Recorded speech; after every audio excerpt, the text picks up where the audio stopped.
to come out from Curse. Nautilus will be. So Urgot and Nautilus are the first two bans here. Urgot is Urgot. What do you want to say about it? I mean, we just saw Absolute Legends NA versus CLGEU, and CLGEU Candy Panda was running a very disgusting Urgot. So I guess Absolute Legends on the heel of that defeat is like, we don't want to see that again. We're not giving it to Cop. So they're just banning out Urgot outright. And then Nautilus being banned out. It's Nautilus. He's scary. What do you want to say about that guy? Pluto. Nothing. Did you say Candy Panda? I messed up, didn't I? I meant Yellow Pete, right? Yellow Pete. I don't know Dang. where you plucked the name Candy Panda from. Well, I don't think he's ever been part of use, CLGU. Can I use the excuse that... What team does Candy Panda play for? He currently plays SK? for Mouse, I think. He left SK. Okay. Well, I'll say my excuse here will be that we were talking about shocks, so my mind was on SK, so Candy Panda. Boom. Suck it. I like that just one. like that tangent. I'm gonna find it now though, just because it's bugging me. I think he's on Mouse. Yeah, he's on Mouse squads now. Okay, gotcha. So I meant Yellow Pete. Yellow Pete was a very, very scary Urgot, so Absolute Legends NA deciding they don't want to deal with that champion whatsoever. So banning it outright, along with Curse banning Nautilus. Quick 6 bans here: Soraka, Leona, Shin from Curse, and Alistar, Malphite, Karthus from Absolute Legends NA. And a quick lock-in as well for Nocturne. Yeah. Leona ban's a little bit surprised to me. I was talking to Soter actually in the first game about how supports have kind of fallen out of favour when it comes to the bans, and then we see Soraka, Leona, and Alice are banned out, so that was my observation completely out the window. Yeah, and I mean, I believe Absolute Legends is aware that Saint Vicious does have the capability to play jungle Alistar, and him being such a disruptive force, you know, it's just something you don't want to deal with. So that ban could be a support targeted ban, or I would think it was more of a jungle targeted ban. And then Leona being banned out from Curse just because I believe Leona is one of Support Daddy's most played champions according to Elo Buff. If I could actually go find that real quick, that would be a fantastic statistic to have. Let me see if I can find it on stream actually, because I feel like showing off Elo Buff. But Curse are getting what looks to be their bot lane, whether they'll lock it in or if they'll toy with us for a little bit. I've yet to see. Westeros has locked in their Janna. Not quite going to be his champion, but it will be the bottom lane. And yes, Corki going too. So Nocturne, Janna, and Corki. Not only do Janna and Corki work quite well in the bottom lane of their own, Janna is a strong... Well, she's a viable counter pick if you like to Nocturne. He's going to ultimate, he's going to go straight to the back of your team and land on your carry, one or the other. Regardless, you cannot stop him doing that. But when he gets there, if you have a well-positioned Janna, you can push him straight away again. What Curse have just done here is taken away AL's opportunity to do that by picking Janna themselves. So they countered the counter pick, is what you're saying. That was a double counter pick. Yeah. Double okay, counter I see. And I mean, Janna, like, it's not... Janna isn't such a direct counter to Nocturne that, like, she's not useful in any other situation, if that makes sense. Yeah. She's still a really good support champion regardless, you know, so, like, you may as well just have her. And, you know, her passive Tailwind movement speed buff is always a strong thing. It's like Jackie just kind of trolling, cycling through champions right now. I wonder if we will see his Vygar perhaps against Twisted Fate. I know Twisted Fate's a rather squishy champion. Jackie loves Vygar, and there we go. A Vygar pickup from Jackie, playing his most comfortable and most played champion. That'll be very exciting to see. As far as Support Daddy is concerned, I did look up. He has a lot of Soraka and he has a lot of Leona games, but right now he's pulling out his number 2 played champion, I believe, which is Lulu, actually. So a support Lulu will be played by Support Daddy. We have a Jax up top or in the jungle, not quite sure, we haven't quite seen yet, and St. Vicious locking in Darius for his buddy Westeros up there. And for people that are watching that are confused right now, people saying, where is Elements?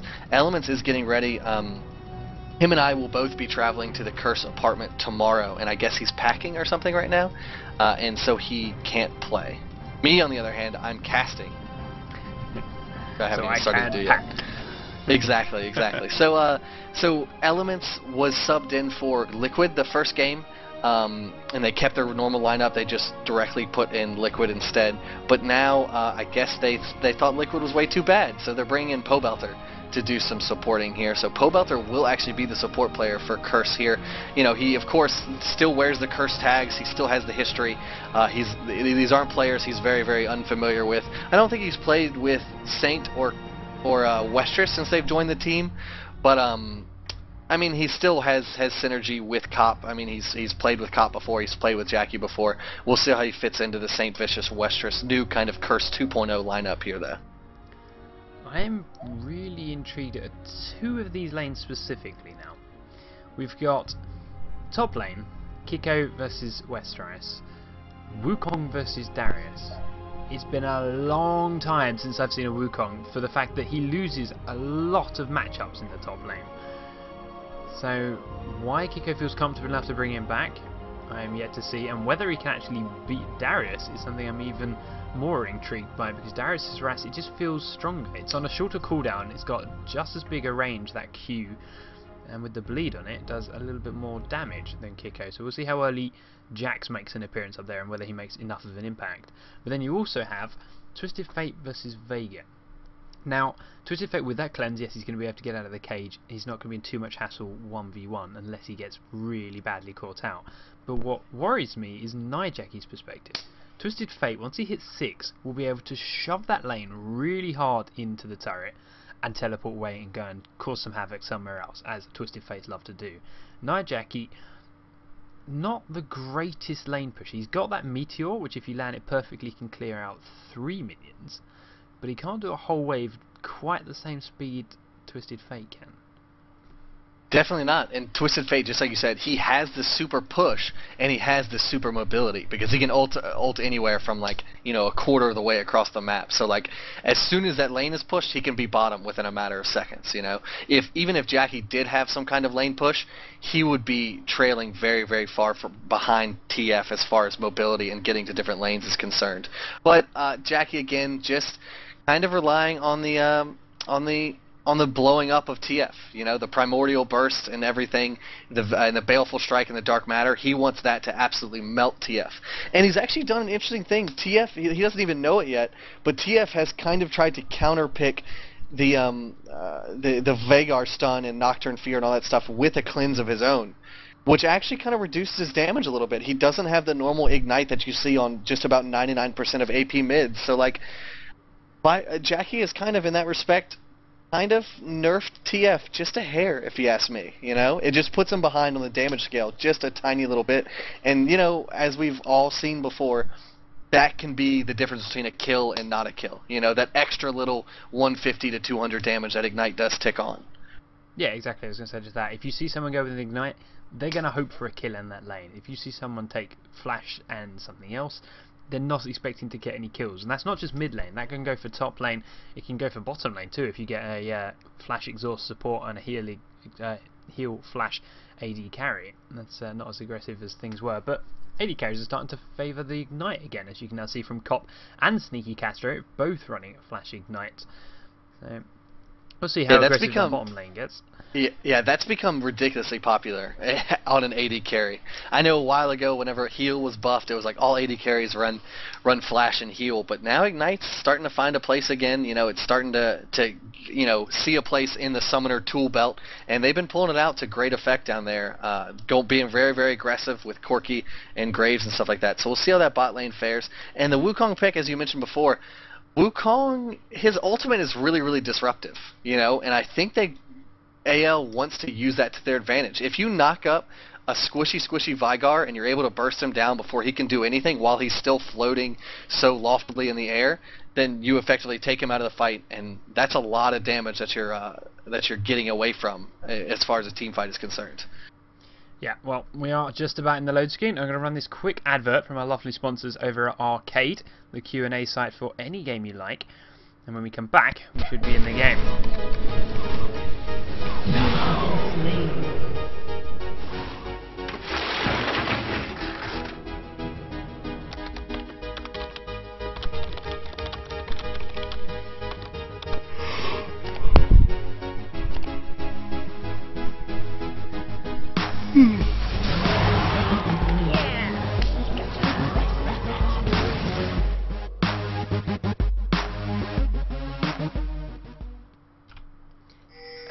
back we are. I don't think I've seen a table flip utilised quite so perfectly in an advert.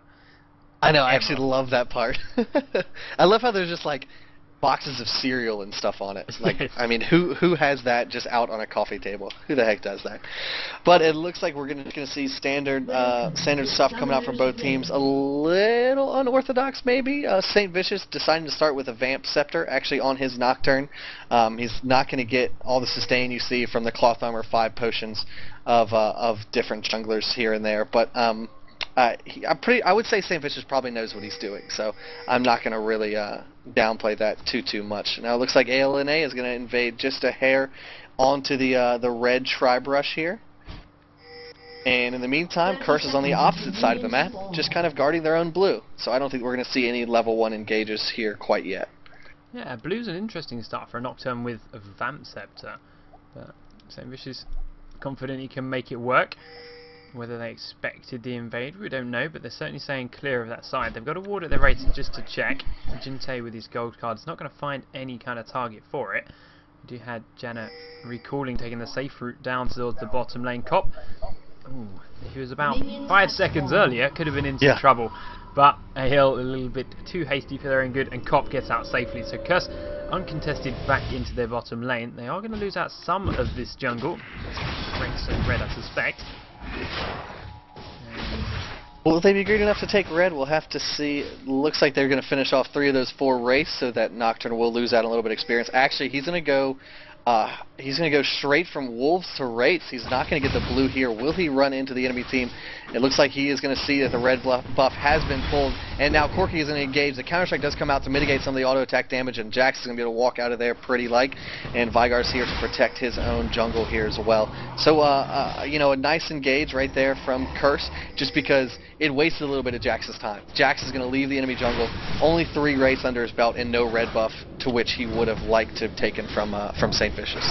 Yeah, St. Vicious now with a red buff, done the golems, done the wolves. He's about to do raids and hit level 3. Jax is still level 1, hasn't he done his blue buff, so he's a long way behind. That's a great start for Curse, planned out to perfection.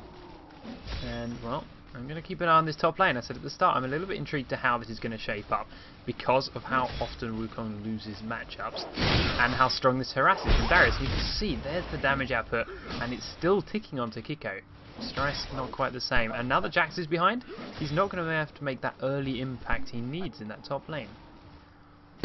Most definitely. You know, a lot of times top lane is described as an island. You know, it's not really. It's just a farm lane, only affected by the junglers every once in a while, until you get that one good gank that comes out, and then you start to snowball one way or the other. And Wester's using the decimate, the Q, the huge range of it to just kind of zone out Wukong as much as possible here. He knows that Jax is behind, just like you said, so he knows that Jax's gank is going to be a little delayed, and he's using that much to his advantage, and he is just kind of pressuring Wukong as much as possible, keeping him away from that CS. He is a mass 14 CS. Wukong still with a measly 4. Yeah, now we can see where Jax is. Of course, Westeros can't see it, but I suspect he has his suspicions. He's going to get this lane into the tower, and I think it's going to be a very quick early back. And what's that going to let him do? A quick ward and an extra Doran's, 520 or 530 gold, sorry. Quick Doran's and an early ward, making him nice and safe in that top lane. Jax, okay, he's in his half of the map, but he's going to have nothing to do. And Westeros could not have asked for much better of a start, other than maybe a first blood. That would have been a nice one, but. Yeah, but hindsight's 20/20, of course, and you can always wish for a first blood, but it doesn't mean you're going to get it. And it's actually interesting to note that I was watching Twisted Fate actually having to flash over the wall away from St. Vicious, still buff St. Vicious, a little bit too scary for him. I know that Curse was watching the Absolute Legends match just before this. The Jax and Darius will meet in this top rush. The counter-strike does get a stun off, but Wukong a little bit too far away to follow up on that. They did mention Curse was talking about Wicked's play on Aurelia up top, and they were saying that St. Vicious commented like, "Oh, that's what Wicked does. He pushes the lane real hard, gets enough money for a ward, and goes back as early as possible so he can be as safe as possible." And it looks like Westeros took that to heart, because he did the exact same thing. He pushed the lane, zoned Wukong a little bit, went back and got an early ward, and as you can see, it's starting to pay dividends so far.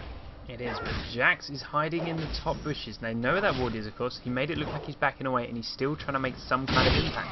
But with the lane pushing towards Westrice, I don't think he's going to make much of an impact unless he's going to wait for this to turn around and go the other way, in which case he's only going to drop further behind St. Vicious, who has just stolen a Wraith and maybe even some more of the jungle if Jax stays up top too long. We've seen Twisted Fate back in the mid lane, and in bottom, Cop and Polwetter have been under this tower for quite a while now. Yeah, they have, and I mean that's just kind of attributed to the Graves buckshot push. It's so strong, and Glitterlance is a great harass as well. And ggCo just wants Westrice to go dangerous here. There's a counter strike onto him, followed by the ignite. Westrice could very well go down. The Nimbus strike will pick up that kill. First blood comes out. The hemorrhage may tick ggCo down. No, he's going to pop a potion and be quite all right. So that was a great play by Absolute Legends NA. The first kill was picked up, I believe. Was the Wukong picked up first blood, correct? Okay. You know, Westrice traded right back with a kill himself, but very much worth it for Absolute Legends NA to make that tower dive. They got an assist on Jax, and they got first blood on Wukong, while Westrice only got one kill for himself. So, you know, just a great tower dive there by AL.NA. He did waste a lot of time, just like you said. Jax was in that brush for a good 45 seconds to a minute, allowing St. Vicious to reach level 5 now. He does have 29 CS under his belt to the Jax's 19, so he's a little bit ahead, but the Jax got an assist, so maybe he believes it's worth it in his book. Yeah, it has even the goal that I did just shout on the stream. Both the junglers and the top lane is now very much level as far as the gold counts are concerned. There's a little bit of an XP advantage still, of course, with St. Vicious, but he has been farming this whole time, and he is a couple of camps off, one more in fact, off 6. And then that bot lane is about to become very scary. Nocturne ganking down there, or even onto the mid lane with that cage. It's Nocturne's time to shine. Once he hits 6, it's going to make that impact. There is a 6 already on Twisted Fate, and he is starting to consistently push Nijaki in, as we suspected he would. But Nijaki doing a good job of zoning Jintane away for as long as he can, and holding freeze the lane as far from that tower as possible, keeping Twisted Fate where he is. He keeps straying out of vision just to mess with Curse, have them call the MIA and make people think there's a teleport coming. In actual fact, he's just sitting there, just waiting for the minion wave. Being very diabolical with that loss of vision, just as you said.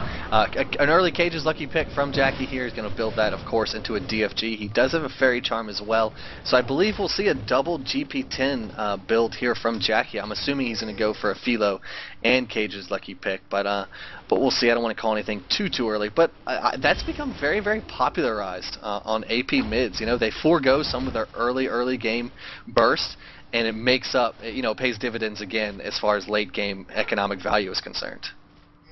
Jax back in the top lane again. He knows he's got to do something, but he's landing on a wall. So Westrice feels nice and safe. He does trade backwards and forwards with ggCo. ggCo got a little bit more health here though, thanks to that extra Dorans on his first back. I suppose the health and regen that came out of Westrice. Jax still dancing around up there. There's a ping on his head, so they know he's here. Westrice just playing with it, bringing Nocturne across to the blue buff, so he's going to give this to Nijaki, but in doing so, puts him in a nice position to react to any kind of action that might happen in the top lane. ggCo, in fact, darting in there, popping his ultimate. He doesn't actually land the knock-up on Westrice, so that's a really big waste, and immediately Curse ping him, so he's exposed. He's got no ultimate, he's pushing, he can get a gank if he stays, and yeah, ggCo knows this. He's going to back out, he's got no flash, no ultimate, he's going to go to base and spend the 800 gold he's carrying. Yeah, that could be another Doran's Blade, and yes, it is. He's going to pick that up along with a ward. And in the meantime, while all that stuff was going on top lane, Jackie actually kind of threatened TF a little bit. He put down the Rage Cage, the Event Horizon, and forced the cleanse out of TF. So TF is going to be cleanseless for the next about 2 minutes. So something interesting to note there. You know, he's not going to be able to escape a Fear. He's not going to be able to escape a Rage Cage. So I would say expect to see a Nocturne gank in the next few. You see Westrice backing in the top lane. Nocturne is hiding down the bottom again. The knock-up goes on support daddy. Ult comes out from St. Vicious. A great knock-up just as the Fear goes down. Will break the chain. They've still got vision of it. They're going to keep chasing, but it looks like support daddy's out and safe. And with the other 2 members from mid and the jungle of Absolute Legends just here at the blue buff, trading this off to Jintane. Curse need to be really careful with this aggression, because it could backfire very quickly. In actual fact, they brought Westrice down after that base. They're going to do for a dragon. 4 members of AO are here. They know this is going on. They've seen the wards go down. The fight has started from Curse. The stun goes out. Nijaki doesn't quite land on Sick Motion, but he's going to get most of his spells out, and a flash forward from Cop. will help with the last phosphorus bomb to pick up the kill. That's going to be AL backing out now. They've got no smite. They are 3v5. They know they cannot contest that, and St. Vicious gets the kill with a quick and easy smite. Yeah, Jax's Counter-Strike is a paramount ability. It's such a great thing to dodge auto attacks, but guess what it doesn't dodge? Spells. And that's pretty much all Jackie's going to be using. So you saw as soon as he activated Counter-Strike, Jackie basically threw a Dark Matter at him and a Baleful Strike and was able to put down a lot of damage, followed by an Ignite and a Phosphorus Bomb.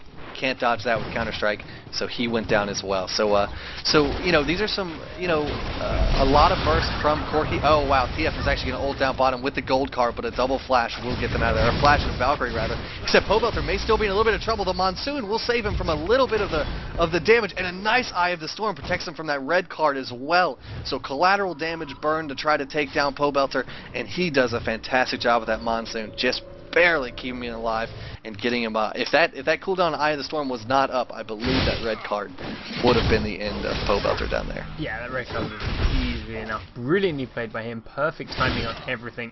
Lucky as far as AO concerned, but Kiko and Westerice are fighting in the top lane. Sig Motion's here. Westerice dodges much damage, blows his ult on the clone, and Kiko gets the quick kill as Sig Motion leaps on top of Darius. Wow. With the lane pushing as well in favour of AL.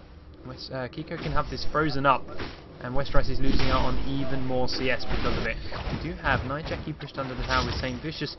No, he was just stealing raids. I was hoping for some kind of fancy dive action behind the tower. He says, nah, I'm just taking the jungle. That's maybe not the smartest thing you want to do against a TF who can always pull a gold card out of his back pocket. He does pull a red card to go to check his own race, but they are gone. St. Vicious was able to just now do that. And he goes to ward. He may pay for this. The Dark Matter just barely misses him. ggClassic does have his ultimate up. Will he try to burst this down? He doesn't have Ignite or anything to follow up there, so he does decide against it. TF's just going to be forced to back there. Jack is going to push this lane, get himself a little bit more AP as he farms with that Q ability of his. He does have the Philo Stone, Cage's Pick, and Sork Shoes right now. I don't believe they're going to look to take down this tower, but they're going to be able to put down a lot of damage on it. The Glitter Lance comes out, slowing Cop by 80%. The aggressive flash from Sneaky Castro, followed by the Ignite. The Eye of the Storm will protect Cop by just a hair. The collateral damage snipe does take down Cop underneath his own tower, however, and that is going to be one dead Cop. Let's send off the 21 gun salute for that deceased police officer.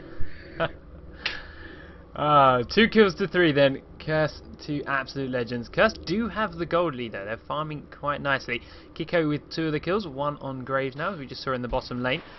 Westerice got this lane pushed under the tower, but he doesn't want a base yet, so he's just sitting and waiting with his double GP tent. Not quite on the right patch yet. We can't see how much that's earned him, but next patch we should. Which will be an interesting one. He misses another Q. Wow. Decimate spinning around, hitting a whole lot of nothing. And despite my earlier comments about ggClassic not having the greatest lane push, he is under that tower again, doing a lot of damage. This guy knows their champion, and turns out, I don't. He was the first champion I ever played in this game, but that was a long time ago. Wester's actually getting ulted up top by Wukong, followed up by a nice Counter-Strike from King Sick Motion, and that is a dead Darius up top lane again. You know, Wester's has been doing a decent job of warding the river here, but Jax knows it, and he's been doing lane ganks all day up there, and it's been a bad day for Wester's, to say the least. Yeah, he's not been having as much fun in that top lane. Did miss that kill, unfortunately, but I can only apologise. As a result, though, that is even the goal count up. Curse now 17.5k to 17.2 for Absolute Legends. ggClassic out of mana. Does have a Philo Stone there, so we should get a few of it back soon enough. And how much is he up to in his Qs? Up to bonus 44 ability power thanks to that Q. You do get great use of that help. Picks as St. Vicious comes in on the bot lane, uses his ult, does get the fear down support. This time the burst comes out, gets his ult off just in time, and with the teleport from Twisted Fate, Curse have to back out. Polwatch has already used his ult, he's already used the shield as well, he's going pretty low. Gonna sacrifice himself to try and get the kill onto support daddy. Well played by AL, they got vision of that bush just in time to make sure. And we pick up a kill onto Janna. 5 kills to 2. The second gank St. Vicious has tried in that bottom lane onto support daddy, and they just can't make it stick.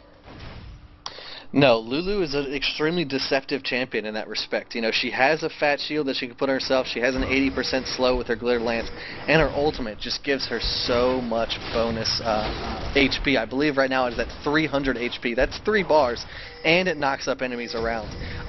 St. Vicious almost had the perfect play. They were almost able to burst Lulu down during the fear and during the CC. If that's the case, then perfect. You don't have to go through her ultimate. But she was able to cast her ultimate on herself just in time, right as that fear ended. And it was just unfortunate for Kirsten there, but a great play by Support Daddy. He's showing that he knows what he's doing on Lulu. Graves has a completed Infinity Edge. 137 CS, level 1 boots, some health potions, 1 Durans, and a complete Infinity Edge. Wow. He's not going to be fun to deal with at all for the Curse lineup. They are they've got the squishy, squishy Vigar, the fairly squishy, kind of tanky Corki. Now that he has that Phage, he's a little bit tankier than before, but the crits from Graves are going to be so scary. Westerice is coming back down again. They're looking like they want to take another dragon. Hasn't quite respawned, but he does help clear out the mid lane. Curse enclose around this pen from all sides, dropping wards as they go. There's the dragon, there's the pink ward. Polbot are going to clear it out in the backside. And they do start the fight. Nijaki pulls it, walks straight up to the blue buff to keep an eye on any possible Absolute Legends intruders. It's not the case though. The blue team has There's going to be a second dragon pickup. It is. Yes, indeed. But RAL going to contest this afterwards. They find Kiko. Tries to get his ult off. He gets nuked down before he can even get close enough to. Jintane, is he going to drop? He is to the decimate of Westerice. And that true damage is huge. But Stick Motion trying to tank the other 4 members of Curse. That's not going to work out. Westerice trying to chase onto Sneaky Castro. Does he have his drag? Not for another 7 seconds. Graves will walk out of there. So a second dragon and 3 kills for Curse.